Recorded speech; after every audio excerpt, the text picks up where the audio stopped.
नमस्कार दोस्तों, स्वागत है आपका हमारे एक और सेशन में जहां पे हम डिस्कस करेंगे साइकोलॉजी के क्वेश्चंस। तो ये प्रीवियस ईयर कुछ क्वेश्चंस हैं और इसी सेम पैटर्न पर आगे भी क्वेश्चंस जो हैं वो पूछे जाते हैं। वीडियो इंपॉर्टेंट रहेगा एचपी टेट एग्जाम के लिए, सी टेट एग्जाम के लिए।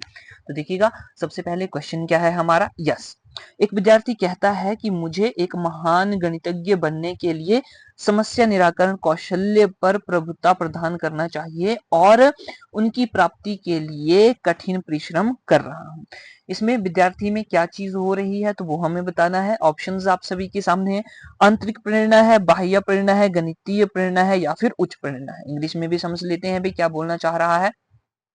A student says that I must master problem solving skills to become a great mathematician and I am working hard to achieve them.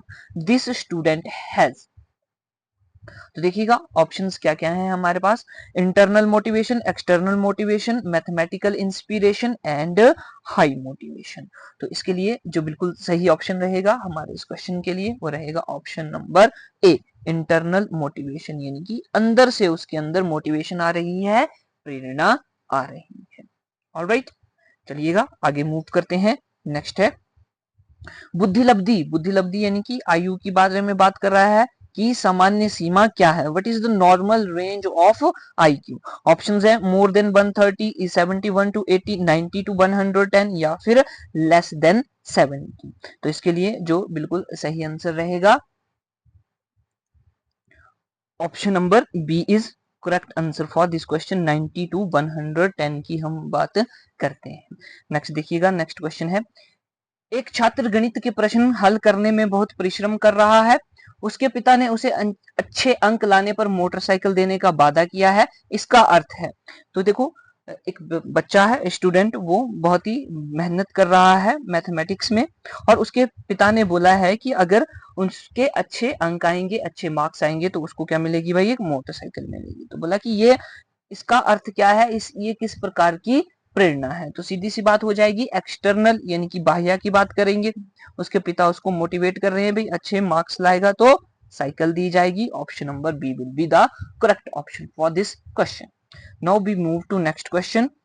Fried के अनुसार आक्रामक व्यवहार का संबंध निम्नलिखित में से किससे होता है। According to Freud aggressive behaviour is related to which of the following. Options हैं frustration, stress, basic instinct of life and death instinct. तो इसके लिए सही आंसर हो जाएगा option number D, death instinct, मृत्यु मूल प्रवृत्ति।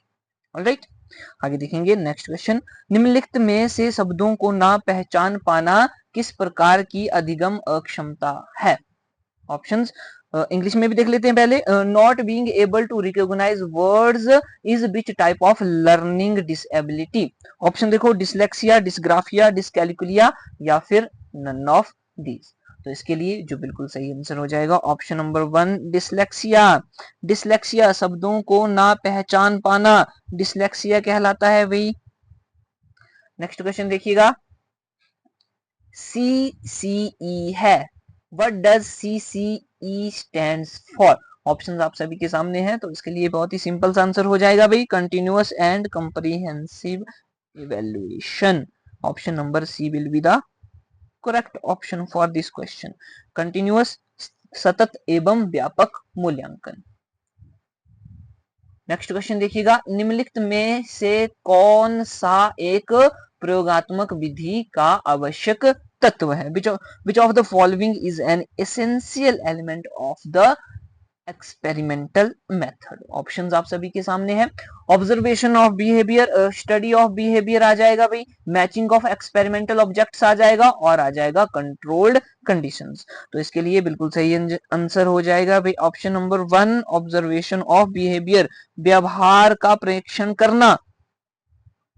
ऑलराइट, तो ये प्रयोगात्मक विधि का एक आवश्यक तत्व है। चलिए आगे देखिएगा, बुद्धि गुणांक का प्रत्यय सर्वप्रथम दिया था। बुद्धि गुणांक, the concept of intelligent quotient was first introduced by. Options हैं विलियम स्टर्न, साइमन है, बिने है और हेनरी है। तो इसके लिए बिल्कुल सही आंसर हो जाएगा अल्फ्रेड बिने। अल्फ्रेड बिने ने सबसे पहले आईक्यू के बारे में बात करी थी। Option C will be the correct. Now we move to next question. निम्नलिखित में से कौन केंद्रीय परिवर्ती का माप से संबंधित नहीं है? Which of the following is not related to measure of central tendency? Options हैं स्टैंडर्ड डेविएशन, मीन, मोड और मीडियन। यानी कि सेंट्रल टेंडेंसी की बात कर रहा है, तो उससे संबंधित कौन नहीं है? Option number A will be the correct, standard deviation, standard deviation. Now we move to next question. Yes, एक नवयुवक को पुलिस अफसर नहीं बनाया गया क्योंकि उसकी लंबाई निर्धारित लंबाई से कम थी। ठीक है भाई, निम्न में से कौन सी विधि का प्रयोग हुआ है? अंग्रेजी में भी देख लीजिएगा। A young man was not made a police officer because his height was less than the required height, which method was used? तो इसके लिए कौन सा मेथड यूज किया गया है? ऑप्शंस आपके सामने है, तो इसका जो आंसर हो जाएगा ऑप्शन नंबर सी, निष्कर्ष संदर्भित मूल्यांकन, यानी कि नॉर्म रेफरेंस्ड असेसमेंट। यानी कि जो रूल्स बनाए गए हैं, नॉर्म्स बनाए गए हैं, उसके अकॉर्डिंग ही उसकी हाइट पूरी नहीं हुई और उसको बाहर निकाल दिया गया। Next we move to yes, पहली मनोवैज्ञानिक प्रयोगशाला की स्थापना की थी। देखो भाई, ये डायरेक्ट क्वेश्चन पूछा गया है। नॉन मेडिकल का जो टैट हुआ था उसमें बिल्कुल डायरेक्ट क्वेश्चन पूछा गया था, और ये प्रीवियस ईयर क्वेश्चन है जो कि पहले भी नॉन मेडिकल के टैट में ही पूछा गया था। तो देखो कैसे क्वेश्चंस रिपीट होते हैं, इसलिए प्रीवियस ईयर क्वेश्चंस करना बहुत ही जरूरी हो जाते हैं। तो इस क्वेश्चन में हमें बताना है पहली मनोवैज्ञानिक प्रयोगशाला की स्थापना किसने की थी भाई? गाल्टन ने की, कैटल ने की, पेस्टोलॉजी या फिर वुंट ने? तो ऑप्शन नंबर डी बिल्कुल हो जाएगा, option number D is correct, है ना जी। तो इसीलिए विलियम वुंट को फादर ऑफ साइकोलॉजी भी बोला जाता है, मनोविज्ञान का पिता या जनक भी कहा जाता है, क्योंकि उन्होंने पहली मनोवैज्ञानिक प्रयोगशाला जो कि लिपजिंग जर्मनी में खोली थी 1887 में। Alright, now we move to next question. Yes, शैक्षिक मनोविज्ञान क्या नहीं है? What does not true about educational psychology? क्या ये व्यवहारिक विज्ञान नहीं है, प्रैक्टिकल साइंस, प्रयुक्त विज्ञान नहीं है, अप्लाइड साइंस, आदर्श मूलक विज्ञान नहीं है, आइडियलिस्टिक साइंस, या फिर सामाजिक विज्ञान जिसको हम बोलेंगे सोशल साइंस? तो देखो सिंपल सा क्वेश्चन है भाई, इसके लिए सही जो आंसर हो जाएगा ऑप्शन नंबर सी, आदर्श मूलक विज्ञान नहीं है ये, आइडियलिस्टिक साइंस। प्रैक्टिकल भी है भाई, अप्लाइड भी है और सोशल साइंस भी है। आगे वाला क्वेश्चन देखेंगे। यस, एक बच्चे को गुलाब का कांटा चुभ गया, यहाँ पे आ जाएगा कांटा। ठीक है, कांटा चुभ गया जिससे उसे काफी चोट पहुंची।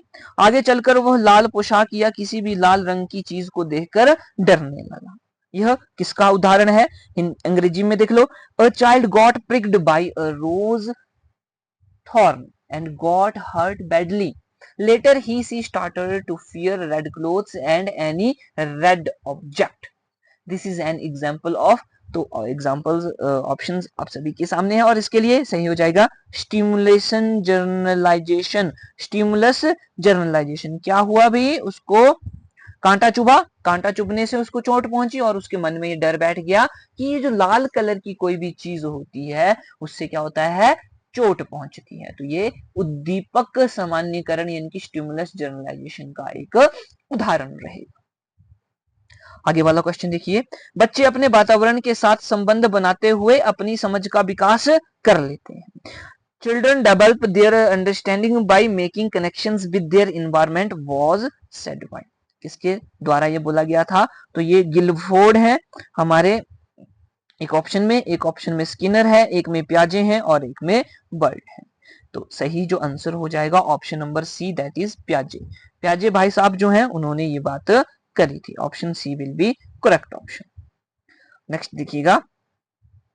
वह बच्चे जिनकी मानसिक कम होती है कहलाते हैं, यानी कि children whose mental age is lower than their chronical age, यानी कि जिन बच्चों की मानसिक एज उनकी कालाक्रमिक एज से कम होती है उन्हें क्या कहा जाता है? तो देखो मेंटल एज आ गई, मेंटल एज क्या है? कम है, किससे? क्रोनिकल एज से। तो ऐसे बच्चों को हम क्या कहेंगे? ऑप्शन देखो भाई, gifted children, normal children, learning disabled या फिर मेंटली रिटार्डेड। तो ये ऑप्शन नंबर डी बिल्कुल सही हो जाएगा। मेंटली रिटार्डेड चिल्ड्रन उनको कहलाया जाएगा मंदित बालक। आगे वाला क्वेश्चन देखिएगा, निम्नलिखित में से कौन विचलनशीलता की माप से संबंधित नहीं है? Which of the following is not related to the measure of dispersion? Option mean, mode, A and B या फिर स्टैंडर्ड डेविएशन। देन इसके लिए बिल्कुल सही हो जाएगा option number C, that is both A and B. तो मीन और मोड जो है वो मेजर ऑफ डिस्पर्सन नहीं है, विचलनशीलता के माप से संबंधित नहीं है। Now we move to next question. Yes, संज्ञानात्मक विकास से संबंधित है।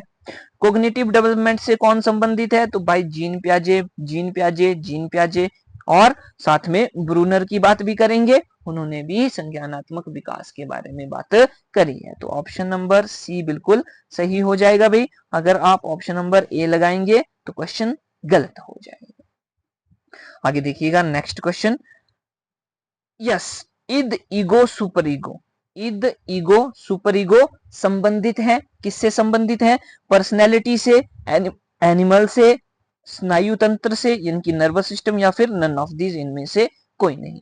तो इसके लिए जो बिल्कुल सही ऑप्शन रहेगा वो personality, option number, question number 18 का ऑप्शन नंबर ए बिल्कुल सही रहेगा। ये व्यक्तित्व से संबंधित है, पर्सनैलिटी से संबंधित है। ठीक है, आगे बात कर लेते हैं। समायोजन का संबंध है। समायोजन यानी कि एडजस्टमेंट, ऑप्शंस मानसिक विकास से, सामाजिक विकास से, शारीरिक विकास से या फिर संवेगात्मक विकास से। तो हमारा जो बिल्कुल सही आंसर हो जाएगा, आंसर हो जाएगा भाई मानसिक विकास या सामाजिक विकास। यस, सामाजिक विकास, option number B will be correct for this question. ये सोशल डेवलपमेंट से संबंधित है। क्वेश्चन नंबर 20 बोलता है, प्रत्यक्षीकरण प्रत्यक्ष को दिया। The concept of insight was given by. ये जो प्रत्यक्षीकरण है ये किसके द्वारा दिया गया था? टॉलमैन, हल, बर्दीमर या फिर वॉटसन? तो देखो भाई, ये बर्दीमर के बारे में हम बात कर लेते हैं, ऑप्शन नंबर सी बिल्कुल सही हो जाएगा। इनसाइट की बात कर लेते हैं तो कोहलर्स इनसाइट थ्योरी भी हमने देखी थी, जहां पे तीन साइंटिस्ट या साइकोलॉजिस्ट जो है वो काम कर रहे थे, और बर्दीमर उनमें से सबसे पहला नाम है जिन्होंने की बाद में इसको काम को छोड़ दिया था, और ये कोहलबर्ग द्वारा जो है वो आगे शुरू किया गया था, इसलिए हम कोहलबर्ग्स इनसाइट थ्योरी को पढ़ते हैं। नेक्स्ट देखिएगा, शैशवावस्था को सीखने का आदर्श काल किसने कहा था? तो जो इन्फेंसी है, इन्फेंसी को आइडियल पीरियड फॉर लर्निंग किसके द्वारा बोला गया था? तो ये ऑप्शन है, रूसो है, स्टैंग है, स्टैनले है और वैलेंटाइन है।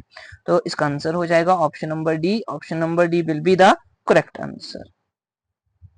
ऑलराइट, नेक्स्ट देखिएगा, शिक्षार्थी फैशन शो देखकर मॉडल्स का अनुकरण करने की कोशिश करते हैं। अनुकरण मतलब कि नकल करना।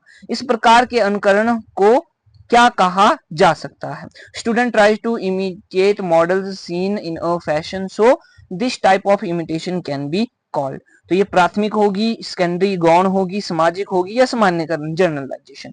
तो देखो इसके लिए ऑप्शन नंबर सी हो जाएगा, सामाजिक अधिगम से संबंधित है, सोशल लर्निंग से संबंधित है, क्योंकि बच्चा जो है वो इन्वायरमेंट से, सोसाइटी से कुछ चीजें सीख रहा है। आगे देखिएगा, प्रत्यक्षण के गेस्टाल्ट सिद्धांत के अनुसार निम्नलिखित में से कौन सा कथन असत्य है? According to the Gestalt theory of perception, which of the following statement is false? तो स्टेटमेंट्स हमारे पास क्या क्या हैं, ये ऑप्शंस आप सभी के सामने हैं। तो क्वेश्चन नंबर 23 का जो ऑप्शन बिल्कुल सही रहेगा, बी ऑप्शन सही रहेगा। प्रत्यक्षण संगठन का स्वरूप अर्जित होता है। The organization of perception is acquired.